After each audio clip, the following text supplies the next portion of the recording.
Kamusta mga manong? You good? Me good. At ayun na nga, ibang kaganapan na naman ngayong araw na to. Tayo po ay nasa probinsya.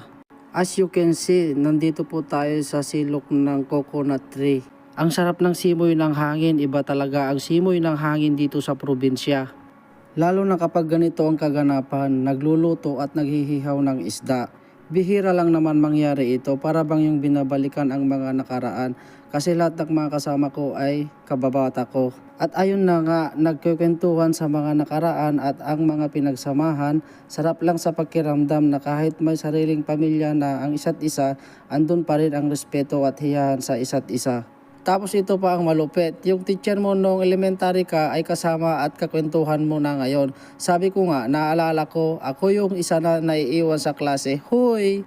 Pero lahat ng yon, mga tinuro sa akin ng teacher ko na